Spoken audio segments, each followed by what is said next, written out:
Itu ya Pak. Pak. Oh, ada Pak. Nah, itu pilihannya memang atau langsung beli? Ada beberapa yang khusus dari produksi mas.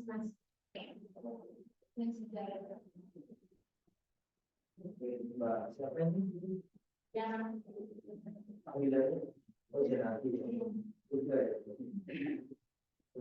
Suaminya juga ya. Oh, kenapa independen dulu? Oh, gitu.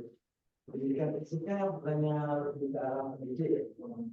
Oh, gitu. Terima kasih sudah teman-teman saya Zulfa dari panggil Zulfa. S1 saya yang komunikasi. Alasan saya mengambil MNC itu kan ilmu komunikasi. karena masalahnya di soalnya dulu juga pas S1 memang pernah belajar tentang komunikasi. Komunikasi yang paling itu saya minta masukan saya kan bekerja di komunikasi efektif itu ketika di mana seorang komunikator menyampaikan posisi kesannya disampaikan kepada pendengar itu agar bisa disampaikan kepada pendengar itu dapat dimengerti atau dipahami dengan baik. Kadang apa yang kita sampaikan itu, apa yang komunikasi sampaikan kepada pendengar itu kadang tidak diterima dengan baik. Itu yang menimbulkan terjadinya miskomunikasi. Jadi salah pemahaman gitu. terima kasih Mbak Zulfa.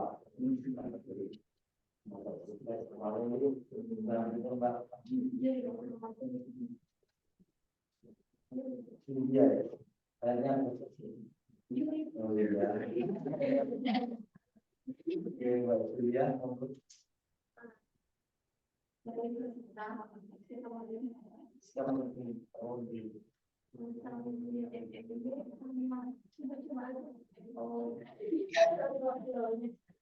Kayak ada sosialisasi ini terus berapa?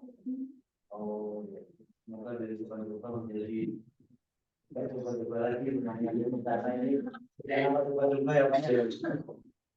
Pak, boleh saya mulai? Ya, silakan. Saya perlu Audio dengan pesan audio dari bapaknya aja audio biar kita masuk kok. Kemudian silakan Pak saya akan produksi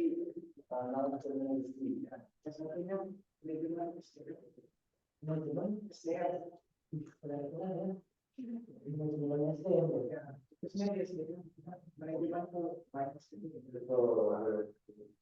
ada bukaan di dalam kalau yang belum baru orang dari kepala guru belum ada kepala guru jadi oh tertarik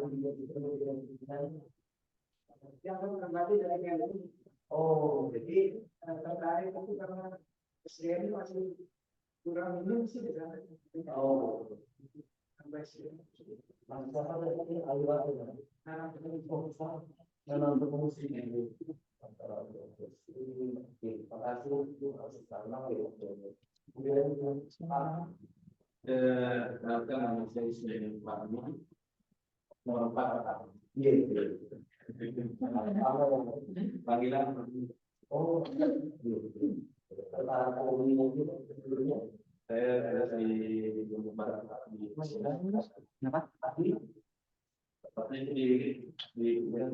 oh tarik atau ya kebetulan saya di filmnya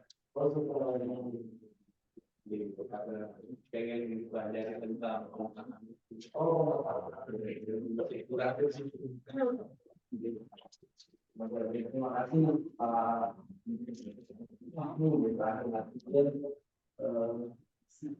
Assalamualaikum warahmatullahi wabarakatuh. Dari menyampaikan Sarul Harahap yang meliputi melalui Zoom. Tadi ada Mbak Aya tapi keluar gitu.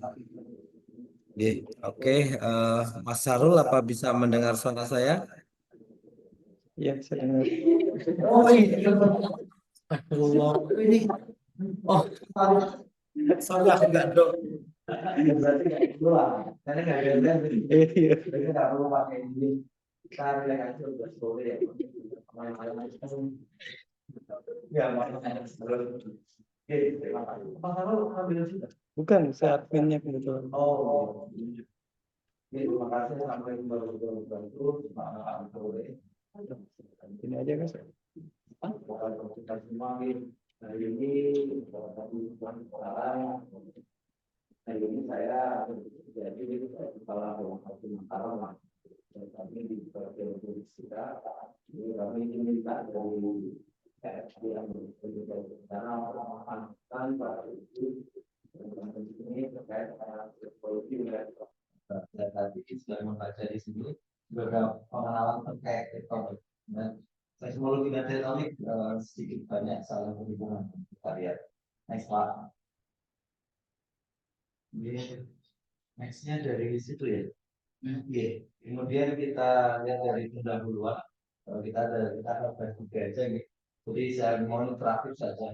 Kalau nggak ngerti langsung tanyakan. Nanti enak jadi kalau ditunda suka lupa gitu. Misalnya kalau bisa dulu sudah ditanyakan misalnya namanya mengenal itu ngobrol dulu pemahaman awal dulu. Jadi alat kayak fisika dan seismologi. Fisika dalam hal ini adalah tentunya dari BMKG karena saya sebagai lalu BMKG yang berurusan langsung dengan urusan seismologi, salah satunya tugas kami adalah memantau sebuah komunikasi tanah yang dikatakan tarik dan seismologi itu apa sih secara arti dari makna dari keilmuan. Kemudian aktivitas seismik itu saya juga adalah informasi di Indonesia yang ada dan dampak. Itu salah satunya adalah tsunami. Kita lihat kita akan punya next part. Kita tentunya ada fakta bahwa 2012 yang jadi salah satu kan kita Mas Nanang nih. Mas Nanang dari tertarik aku dari dulu dan ini suatu fakta menarik dari 2012. Salah satu yang bisa berkembang besarnya itu adalah bahwa sejarah Kelu dampaknya sangat besar sampai merah yang dimulai kita lihat situ merah artinya sampai tujuan ini intensitas bencana yang dirasakan di permukaan tujuan ini kemungkinan besar rumah-rumah yang dibangun tidak dengan standar itu biasanya rusak parah. Nah ini kerusakan yang masuk di daratan dan kondisinya terjadi belajar tektonik tentunya kita lihat di sebelah kanan ada garis merah. Filter itu adalah beraktor atau zona patah naik di belakang. Dari segi belakang jika tektonik oleh ada kaki ya, sudah ya. Itu nanti kita akan membahas fakta-fakta ini tentunya ekspor. Fakta-fakta ini tentunya perlu kita kaji sebagai suatu kajian bahaya. Kita ketahui mitigasi bencana artinya adalah bagaimana resiko itu kita minimalkan sehingga kita punya dapat dari kita punya bahaya gempa ini bahaya tidak bisa kita elakkan terjadinya kita tidak tahu dan tiba-tiba dampaknya sangat besar dan bisa berdampak tsunami jadi korban sangat banyak tentunya kita jangan mereka mitigasi bencana berarti belajar kapasitas bapak itu dalam menghadapi suatu bahaya hingga resikonya menjadi kecil itu sebenarnya artinya dari mitigasi bencana resiko sama dengan hasrat kali kapasitas. Jadi kalau kapasitasnya kecil, kemampuan bapak kecil dalam membangun infrastruktur, dalam memahami mitigasi struktur maupun struktur berarti tingkat resiko dampak dari suatu bahaya itu akan besar, suatu bencana itu akan besar. Itu pendahuluannya seperti itu ya bapak ibu. Kenapa kita perlu belajar mitigasi bencana? Kemudian apa hubungannya dengan seismologi? Nah, sebelum kita ke seismologi, tentunya informasi gempa bumi itu menurut undang-undang kami BMKG yang diberi amanah untuk memberikan informasi dan peringatan dini kepada semua pihak sampai dengan masyarakat terkait bencana atau metodologi gempa berhubung dan geofisika. Nah, dalam hal ini tentunya seismologi adalah ilmu yang mempelajari tentang aktivitas seismik. Aktivitas seismik itu adalah, kalau kita kata gambarnya adalah gempa bumi. Gempa bumi pasif. Gempa seismik itu bisa seismik akut juga Bapak Ibu. Ketika Bapak Ibu contoh orang malu timbul getaran, itu juga disebut getaran seismik sebenarnya. Tapi konteks getaran gempa bumi yang dihasilkan oleh gravitasi adalah gelombang pasif yang dihasilkan oleh gempa bumi tektonik. Saya tadi nyambung dengan pelajaran biologinya. Nanti seperti apa kita? Nah, ini menjadi tugas kami sehingga kami proses di manipulasi mahasiswa baru magister juga berencana ekspor. Nah, geofisika menurut Undang-Undang 31 di BMKG itu apa sih Bapak Ibu? Tentunya adalah gejala alam yang berkaitan dengan gempa bumi tektonik, tsunami, gravitasi, magnet bumi, gesekan udara, dan tanda waktu. Sering kan kita sebagai petir, Bapak Ibu, bencana itu kan banyak ya, bahaya itu banyak. Bahaya meteorologi dan sebagainya dan sebagainya. Next part, Bapak. Dan dalam sebelumnya saya kira itu di next ada tulisan untuk pengamatan, kami buat pengamatan karena saya kira magnet bumi, posisi matahari, tsunami, dan sebagainya. Kita ada petir di kanan itu kita monitor agar kondisi kejadian petir itu seperti apa, tentunya berhubungan dengan musim ya. Kalau musim hujan itu potensinya banyak, tapi ini hanya ruang lingkup dari pekerjaan kami di BMKG di bidang geofisika. Kami kan BMKG geofisika Mataram. Next. Nah, kita langsung ke pengenalan seismologi sebagai tugas kami di sini adalah mengenalkan seismologi dan teknologi. Tentunya yang pertama, Bapak Ibu perlu tahu seismologi itu apa. Next Pak. Seismologi itu bagian dari ilmu geofisika. Jadi kita yang pertama harus tahu geofisika. Geofisika itu gabungan dari geologi, fisika, dan matematika. Tadi ada yang bapaknya geologi. Nah, ini sambungannya Mbak. Geologi, fisika, dan matematika. Irisannya adalah ilmu geofisika atau suatu bagian dari ilmu bumi yang mempelajari bumi menggunakan fisika dan matematika. Seismologi di mana? Next slide. Nah, geofisika itu dibagi menjadi meteorologi, geofisika padat, oceanografi, dan geologi. Geofisika padat salah satunya adalah seismologi. Nah, seismologi apa? Next slide. Nah, next. Seismologi adalah seismik itu gelombang seismik. Provinsi ilmu ya. Ini yang belajar tentang gelombang seismik. Gelombang seismik itu apa sih? Gelombang yang melalui medium bumi. Makanya didekati dengan kajian geofisika karena geofisika padat bumi itu dianggap suatu benda. Kita kan bumi ini kerak ya, kita anggap. Ketika dia dialiri ada getaran masuk gelombang itu ada disebut gelombang seismik. Makanya menjadi seismologi.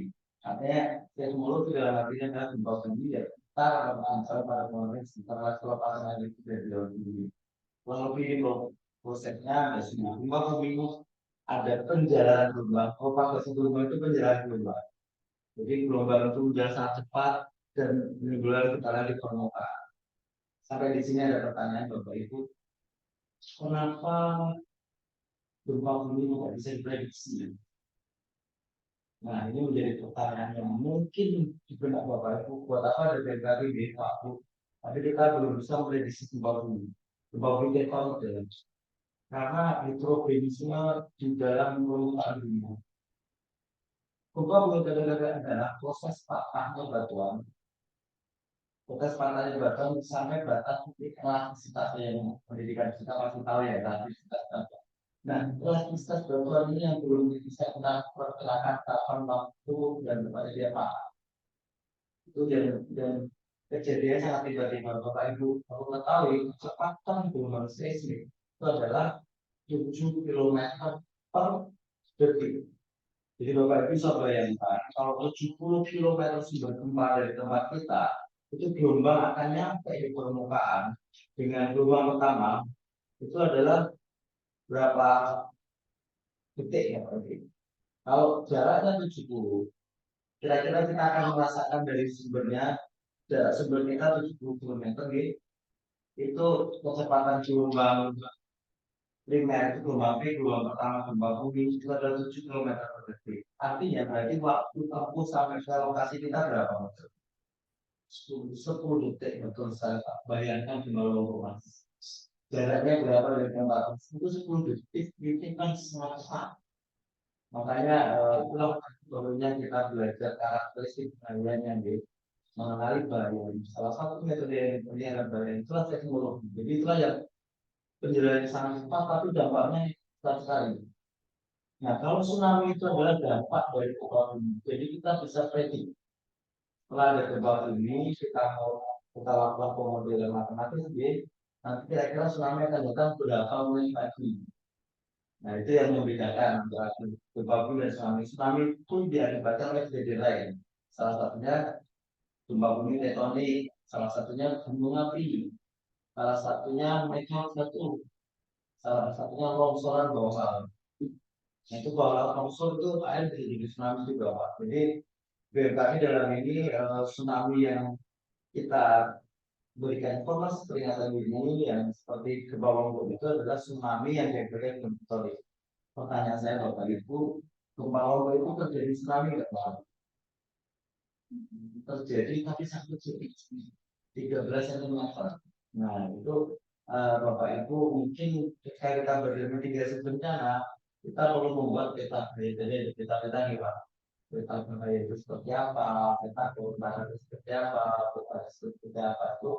Peta-peta itu yang digunakan Bapak Ibu nanti itu bagaimana merencanakan mitigasinya. Jika ada bencana, apa, termasuk kota Bapak Ibu. Daerah-daerah zona merah seperti kita belajar dari Palu ya. Palu itu terjadi likuifaksi di Balaroa. Itu kan berarti daerah itu tidak boleh dibangun lagi. Walaupun kembali masih mungkin 100 tahun lagi baru ada gempa seperti kemarin. Tapi itulah pentingnya mitigasi bencana. Mungkin kalau kita umur pemanasan itu rata-rata berapa sekali 70 gitu. Kalau satu generasinya habis nanti ada generasi baru. Makanya dari saya mengatakan kenapa tertarik bukti dari kita. Nah ini kan mitigasi dan ada ilmunya yang investasi besar untuk masa depan anak kita. Dengan adanya mitigasi bencana itu adalah investasi yang penting untuk ke depan. Itu saya kira kita lanjutkan nanti terkait teknologi tentang secara umum next part. Nah, di mana terjadinya? Terjadinya itu adalah dinamika tektonik. Jadi kita tinggal seperti ini. Kalau kita lihat kita masak air panas terus di atasnya ada kerupuk. Nah kerupuk itu yang kita tinggal dia kan juga. Jadi Sumatera ada beberapa kayak itu dalam yang benua ada yang samudra ya Pak. Nah kameramen itu juga ada di saling dekat, saling jauh dan saling beriringan. Nah proses pergerakan langkah ini adalah karena titik bumi yang sangat panas yang saya ceritakan tadi dari air yang panas terus kita ada kerupuk kan kerupuknya juga itu ada adanya arus konveksi dan mereka dokter yang menjadikan kita harus paham arus konveksi ini dia akan menggerakkan itu dan kita tinggal minta di fosfat seperti itu. Jadi kurang lebih itu di mana terjadi gempa bumi. Jadi batas tektonik itu yang menyebabkan terjadinya kejadian gempa bumi tektonik. Tadi kan saya belajar tektonik gitu. Batas pertemuannya di mana Bapak Ibu? Mungkin saya merefresh pelajaran tadi di Nusa Tenggara Barat. Itu di sebelah utara dan di sebelah selatan. Batas pertemuan lempengnya.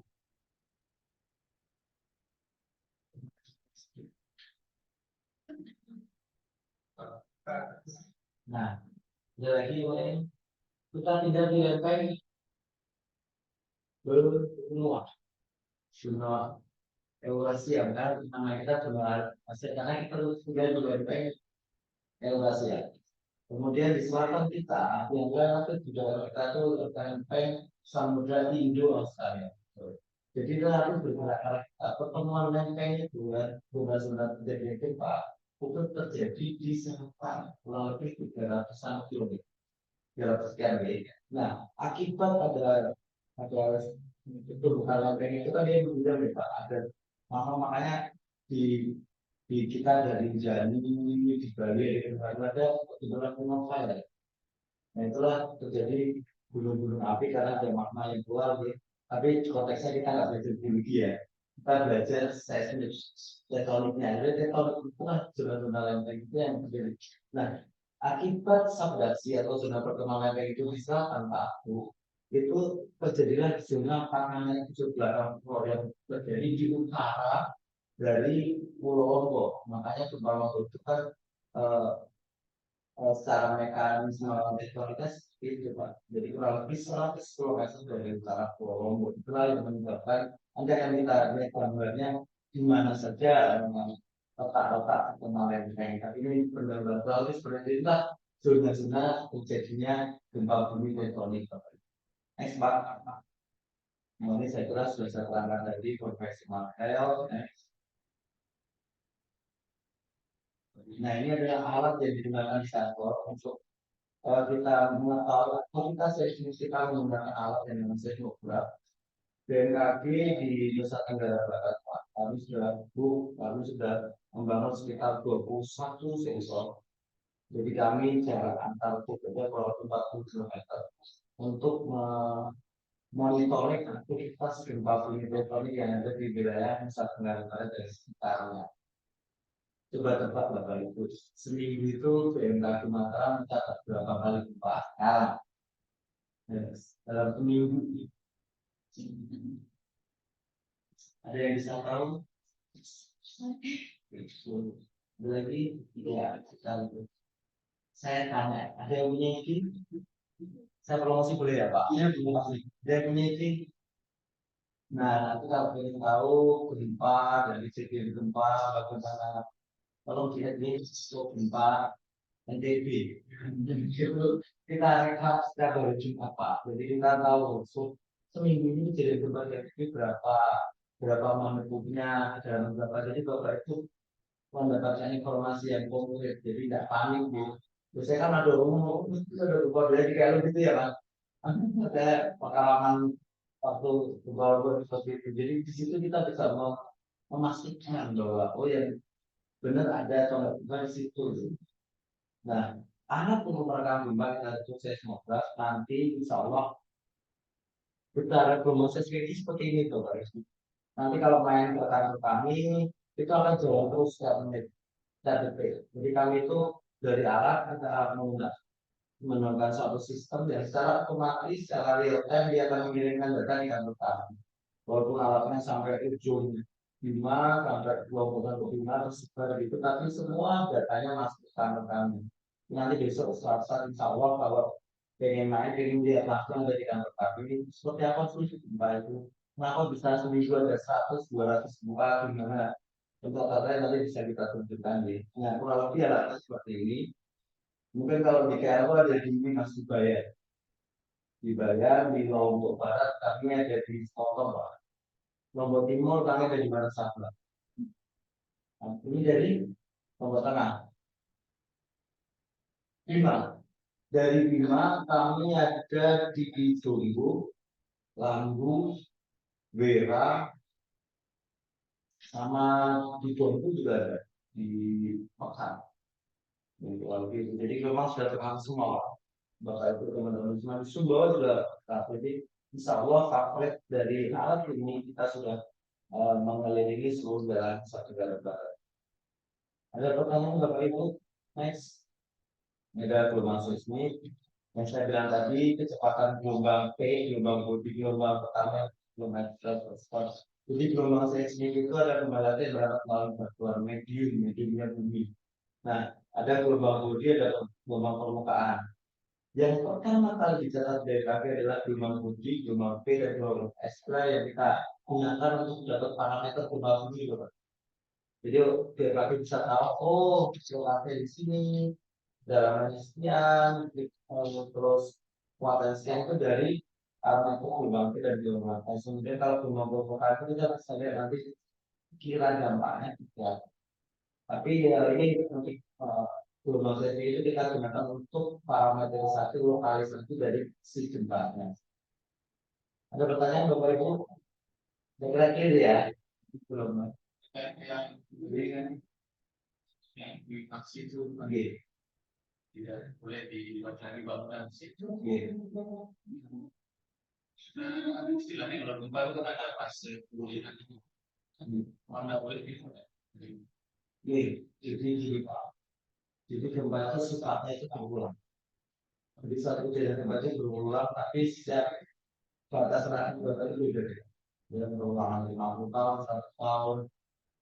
Semakin besar mangkuk gempa semakin lama pengulangannya karena dia membutuhkan pengumpulannya tinggi kan kembali. Nah, kenapa suatu daerah contoh berpotensi untuk masuk contoh Balangkot? Oke, itu boleh dibangun apa enggak? Kemudian adalah untuk pembangunan ya Pak. Tapi kalau kita membangun di daerah yang potensi likuifaksi nanti 100 tahun lagi ada likuifaksi lagi, apakah investasi kita akan rugi Pak?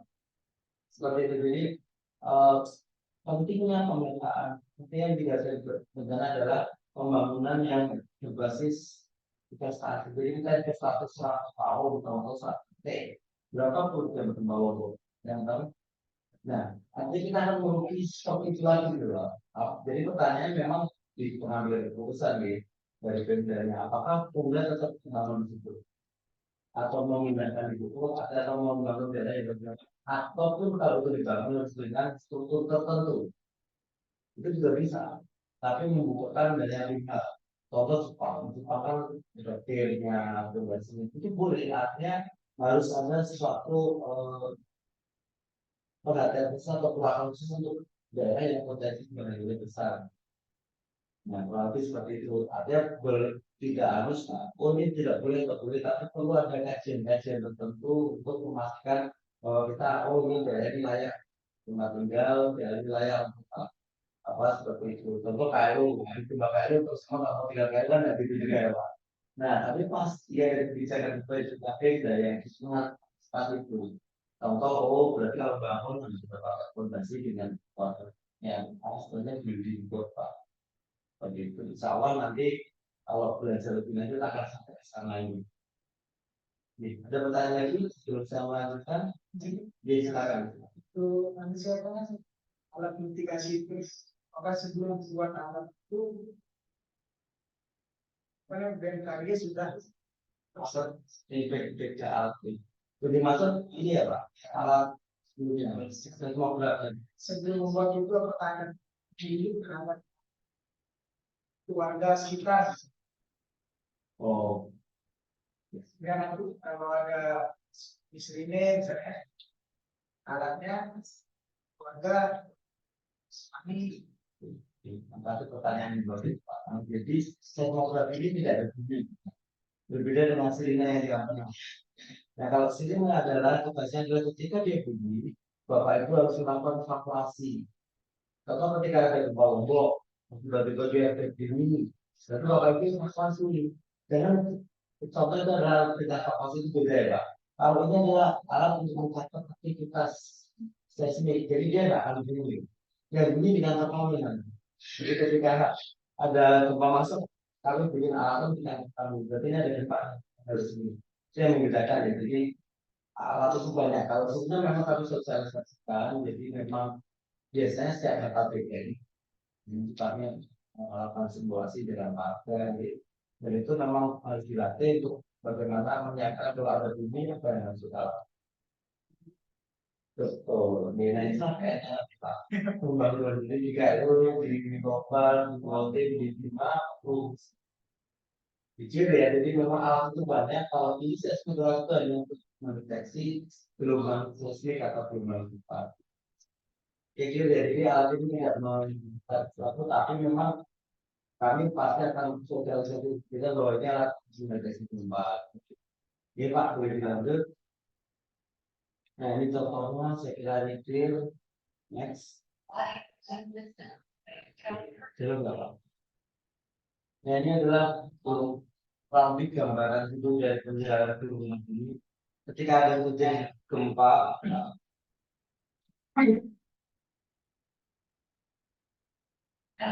dia sampai kemudian disusul oleh gelombang es itu berdiri baru gelombang permukaan.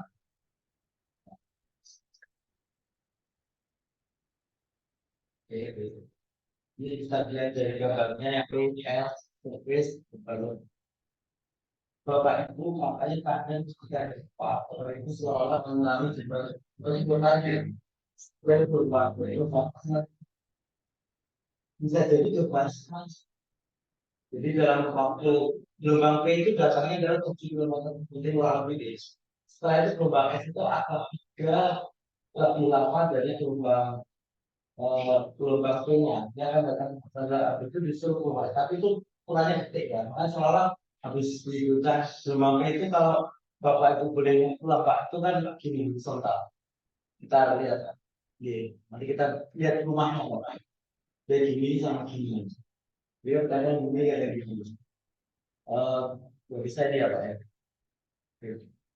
Nah, kita, kita lihat rumahnya fokus ke rumahnya. Ini ada bagaimana karakteristik tulisannya dari gelombang P.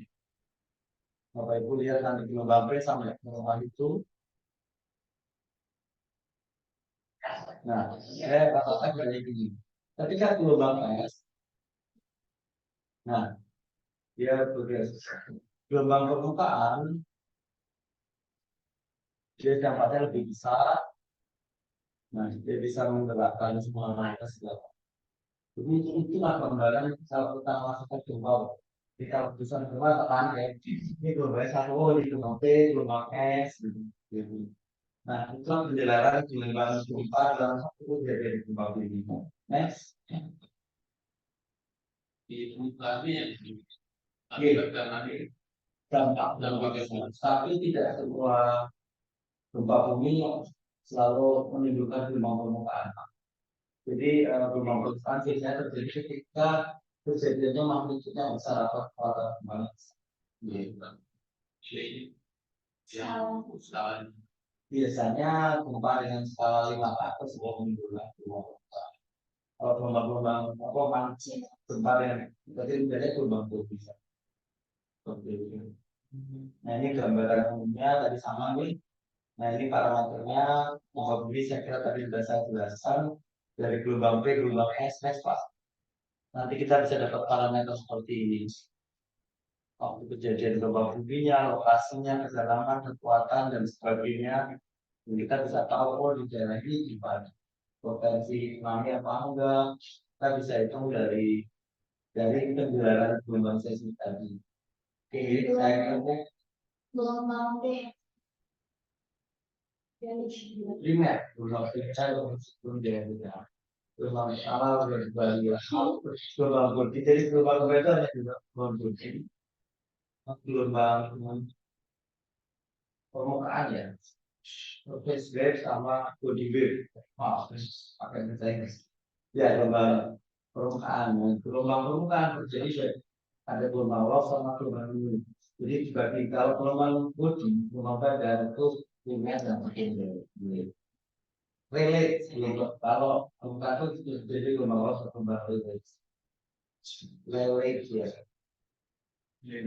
Yang elektronik itu itu tipe gelombang itu dua kalau gelombangnya dua sebenarnya juga itu waktu kita ini juga dan membedakan antara lumer sumber dan yang indeks sama gerakan mesinnya beda.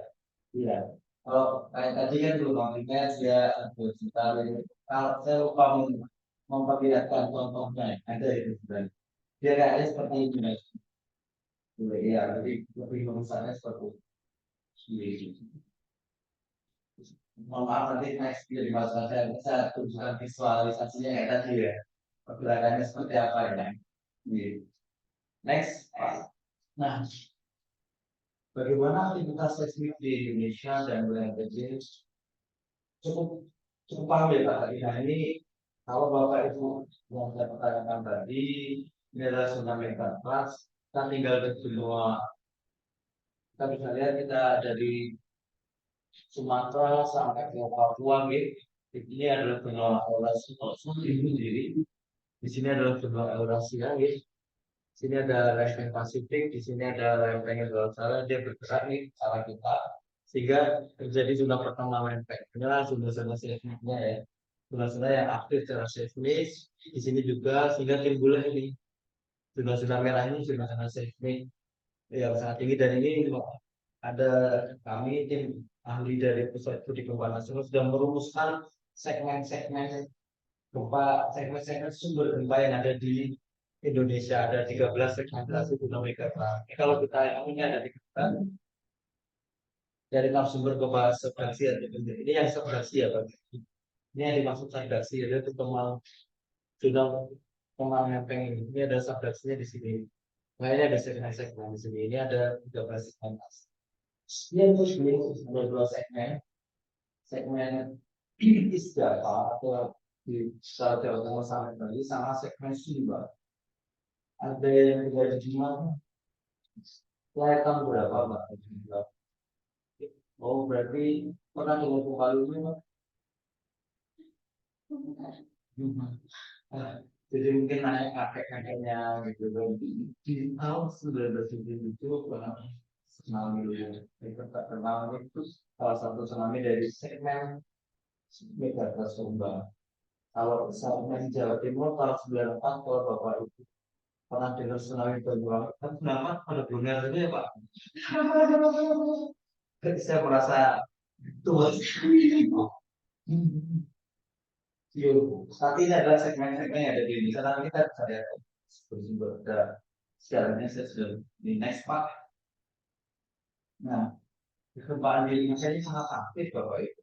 Ini gempa 5.000 sampai 6.000 kali ini tanpa gempa 23 guys. Dalam satu tahun itu ini secara nasional ya. Tapi kalau biayanya di sini juga banyak Pak. Ini gempa signifikannya sekitar 350 kali. Gempa merusaknya 8 sampai 10 kali. Ini hanya statistically. Ada tidak bisa dibilang, oh kita akan tsunami 2 tahun sekali gitu. Ini enggak. Ini statistically dari tahun 2009 sampai 2016. Belum tentu ini sama di tahun ke depan. Ini tidak bisa hanya statistik. Ada yang poin yang jelas itu adalah gempa itu sangat banyak sekali terjadi dalam satu tahun. Jadi intinya itulah pentingnya kita mengenal teknologi ini. Bagaimana di wilayah DKI Pak Mas? Nah, bagaimana di wilayah DKI Pak itu tadi saya capture ya. Ini segmen yang ada di NTB Pak itu. Jadi di segmen di NTB itu ada 10 sesar dan dua segmen distribusi. Jadi total ada 12. Jadi ini bisa Bapak Ibu lihat ini panjang dari sesar aktifnya. Jadi sesar aktif itu yang dimaksud adalah ini Bapak. Kalau ini kan adalah segmen subduksi ya, sesar aktif itu yang ini Pak, yang ada tulisannya. Jadi yang ini itu subduksi, jadi tidak termasuk dalam 10 ya. Nah kalau segmen subduksi itu ada 2 yang saya bilang tadi. Segmen Megatrust Isdapa dan segmen Megatrust Sumba. Namun di slide itu kita juga ada sesar aktif yang sudah diidentifikasi. Mungkin ada peluang yang belum diidentifikasi seperti di Lombok, tapi masih dalam kita ya. Tapi ini yang sudah bisa diidentifikasi ini adalah sumber-sumbernya.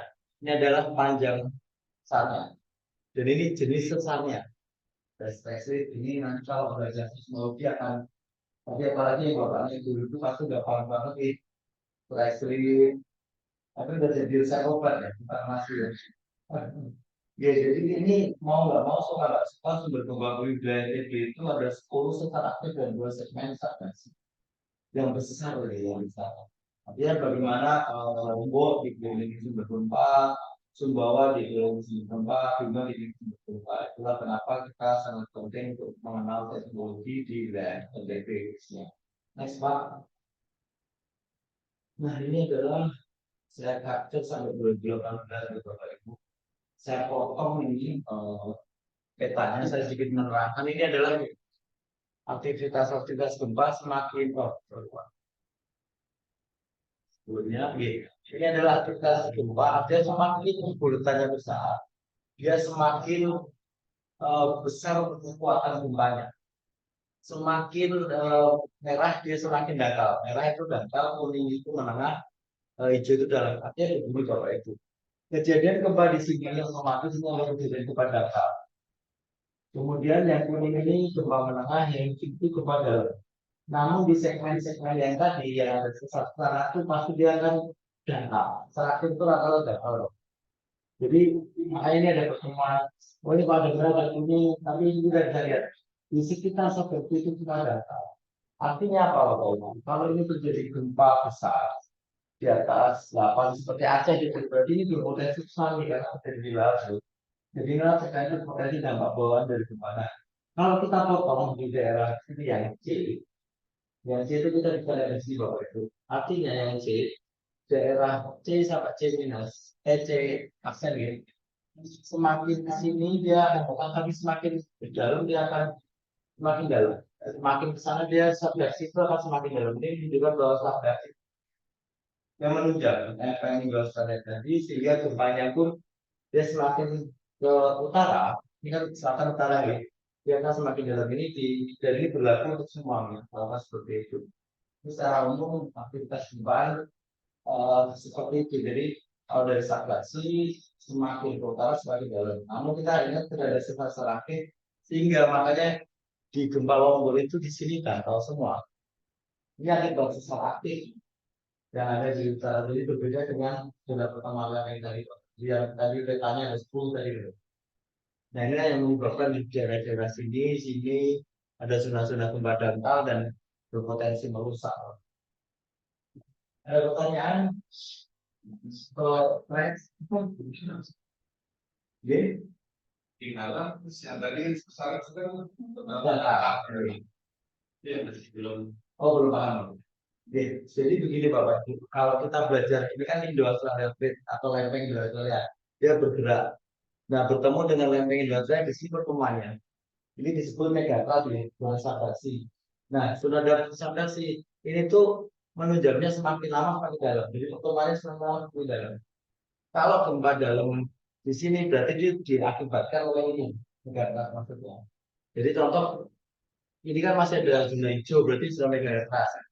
Tapi ketika tiba-tiba kok di sini di Lombok Utara, terus di sini ada gempa dangkal itu berarti sebenarnya sangat aktif gitu. Kita akan mengidentifikasi sumber kan. Jadi kita akan contoh mana dari KRI. Kok ada gempa dangkal, oh ini sebenarnya teraktif. Tapi kalau di KRU ada gempa dangkal ini sebenarnya subduksi bisa menggunakan sumbernya untuk memudahkan semua karakteristik sumbernya. Karena ada sumber megatrust, ada sumber secara aktif. Jadi, terima kasih Pak. Pertanyaan yang bagus ada lagi cukup atau sudah mau berganti farmasi? Enggak yang bisa diulang lagi. Oke Pak, next Pak. Oke. Ini adalah gempa bumi merusak dan tsunami ini yang ada di ini sini yang 2018. Makanya kita sebut gempa bumi merusak dan tsunami karena ada tsunami 30 cm. Saya kira pada periode 17 tahun yang paling besar itu yang ada di NTB ini. Next. Nah, ini yang hasilnya.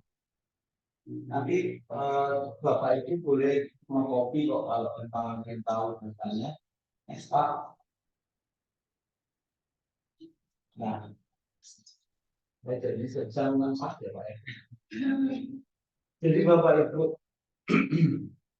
bencana alam itu kalau kita lihat kita punya ini adalah bencana alam Bapak Ibu dari mitologi bencana alam akibat seismologi adalah ini gempa bumi tektonik BMKG mengeluarkan lokasi dan kekuatan akibatnya tsunami sudah tsunami ini terjadinya bisa sepanjang tahun tapi tidak bisa diprediksi berbeda dengan karakteristik bencana dari hidrometeorologi di sini Bapak Ibu di sini semua itu sebetulnya ada periodenya Bapak Ibu. Kalau Bapak Ibu tahu walaupun sekarang sebenarnya di baru artinya cuaca pun berubah-ubah itu berubah besok dari kepala birokrasi meteorologi yang 14. Tapi artinya kalau kita ngomong masalah seismologi itu kejadian bisa kapan? Bisa di mana aja, tergantung dari virtualnya dan tidak bisa diprediksi. Itulah pentingnya belajar seismologi untuk mitigasi bencana. Saya hanya ingin menunjukkan itu. Next Pak. Nah, bagaimana itu siklus bencana itu? Saya kira ini sangat penting. Seismologi itu berada di mana? Seismologi atau informasi itu berada di sini kesiapan, makanya tadi ada Ignatius. Nanti seperti apa sih Ignatius biografi? kemudian ada bencananya, ada bencana kita kasih informasi, kemudian fase tanggap darurat, pemulihan dan mitigasi. Mungkin tadi masalah pemulihan ini ya Pak. Ada masalah Pak Ali ya, Pak Fahmi ya, Pak Fahmi tadi kan kita ada itu sudah normal ya Pak. Tapi dalam suatu bencana pasti di sini itu ada suatu kajian apakah suatu daerah wilayah bencana enggak, kemudian sampai pencegahan lagi ini berputar terus Bapak ini adalah siklus yang akan dipelajari dalam mitigasi bencana. Next, next lagi Pak. Setelah Pak. Nah ini yang tadi Bapak Ibu, ini adalah yang di lapangan itu seperti ini sensor gempanya. Sensornya gempa ini dia masuk ke sistem nanti di kantor BMKG kami Pak. Kami itu punya ini Pak. Semuanya punya ini, punya layar dari sensor-sensor ini. Jadi yang tadi banyak sensor yang ada di Indonesia ya totalnya 500-an Indonesia tapi di NTT 21. Nah, ini sistem ini secara otomatis kita bisa menjadi suatu informasi yang secara otomatis bisa kita sharing ke sendiri. Nah, ini yang tidak perlu lagi suatu saat insya Allah kita bisa langsung ya bagaimana pengolahannya dari segi teknologi, kemudian bagaimana sampai ke komunitas informasinya. Misalkan ada IG, ada WA, ada SMS Blast, dan kalau ada tsunami, kami sudah kerjasama dengan 14 televisi nasional, ya. Jadi pasti akan stop terus ada forwarding. Oh ini tsunami ini kurang lebih end-to-end konsep yang dibangun di Indonesia yang menjadi amanah BMKG dalam juga. Next Pak. Terima kasih. Jadi kurang lebih itu suatu kesimpulan bahwa pengenalan seismologi di wilayah negara ini sangat penting karena kita mengenal seismologi sudah kita mengenal bahaya dari seismologi dan kita mengetahui kapasitasnya sehingga resiko untuk dampaknya yang menjadi kecil. Artinya mitigasi bencana penting untuk memahami suatu ilmu yang disebut ilmu seismologi. Demikian, terima kasih. Wassalamualaikum warahmatullahi wabarakatuh. Cukup, ada pertanyaan?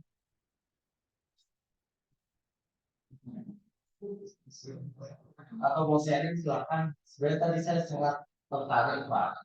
Mohon maaf yang masalah komunikasi itu terjadi bencana. Pengalaman kami nih Pak, BMKG, masyarakat itu pasti tidak percaya, tapi percaya uang. Ini menjadi ini saya diskusi sebentar ya Pak. Mungkin nah sebenarnya saya mau sharing saja ya tentang ketika bencana itu pasti ada satu informasi menjadi penting karena dari siklus tadi kan kalau saya boleh belajar siklusnya Pak. Nah dalam siklus ini, dalam siklus bencana itu kan ini ada suatu sistem informasi yang di kalau gempa bumi di BMKG ya dan tsunami. Ketika ada bencana dia akan memberikan informasi ke masyarakat di fase ini. Tapi di fase ini komunikasinya biasanya berantakan. Kayak kami kan di sini ini juga komunikasinya berantakan ya, Pak. Betul ya. Bagaimana tadi yang bilang sih komunikasi Penyampaian pesan. ya, makanya kamu tadi komunikasi dengan komunikator dengan komunikan di sini itu sering salah paham. Bahkan orang belum buka kasus udah berbondong-bondong gitu ya. G, padahal potensi tsunami 13 cm yang dibaca hanya potensi tsunami 13 cm-nya nggak dibaca. Nah, ada ide Bapak Ibu mungkin ini bisa dijadikan suatu kajian ke depan. Jadi, bagaimana suatu bencana terkomunikasi dengan baik sehingga dia akan berdampak kecil untuk dampak lanjutannya. Ini itu ya. Itu yang menjadi topik yang menarik. Pertama yang kedua ini pencegahan dan mitigasi. Sekarang sudah pasti bahaya besar. Apa yang dilakukan dalam pencegahan dan mitigasinya? Kita ada belajar seismologi kan tadi ada sumber gempa dangkal utara, sumber gempa dangkal selatan, di barat, di timur. Nah, apa yang kita lakukan di sini ini juga perlu menjadi kajian menarik mengenai sistem mitigasi bencana. Kalau kita bicara seismologi, di fase ini tentunya kita bisa bagaimana kita bisa membangun, kita bisa menata ruang kita yang benar seperti itu. Ya kita Saya kronologi ya kalau saya dulunya ya. Bagaimana dengan pembangunan berbasis seismik? Itu ada di tata pembangunan seismik kalau mau belajar ini. Itu bagaimana di sini ini penting. Ada sebut tadi pembangunan berbasis seismik ya, berbasis seismologi. Karena yang tadi saya bilang bahwa terus kayak itu gempa-gempa besar yang pernah terjadi di Jogja di Aceh ya, sampai merusak semua apa yang curahkan. Nah, itu mungkin menjadi bayangan Bapak Ibu ke depannya seperti apa. Oke, cukup. Ada pertanyaan? Saya kira udah dari pagi ya. Atau takut? Oke, saran penasaran ya. Jadi waktunya untuk satu semester ya Pak.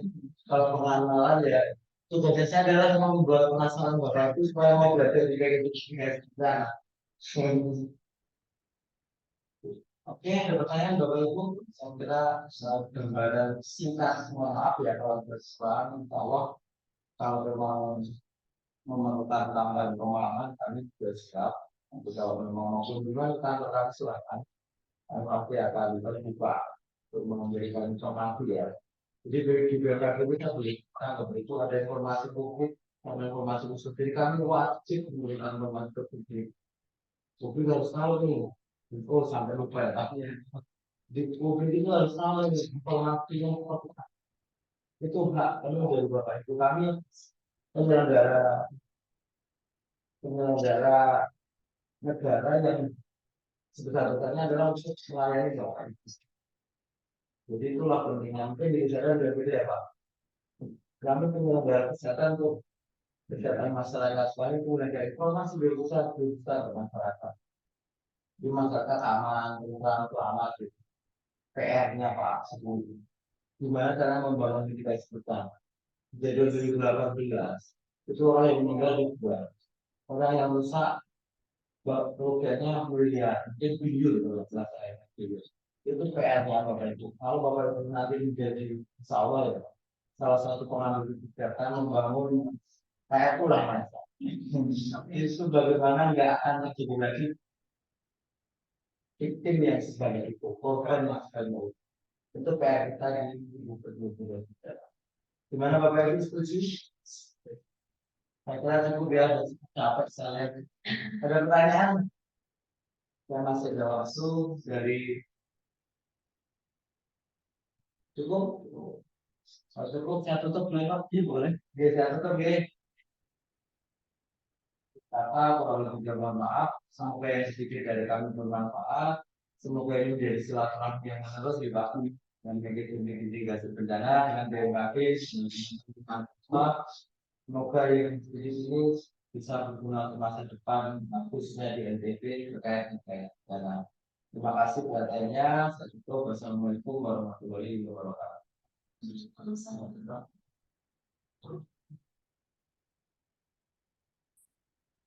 Mas, ya berdiri dulu. Aku minta fotoin mas. Ini Pak Abu mas. Kayaknya gitu. Nanti foto bareng juga bapaknya di sini. Di foto pakai dengan mas ya di sini. Foto dasarnya. Bu, aku nggak lihat itu ya. Terus ya. Wes makin kecil ya. Datang.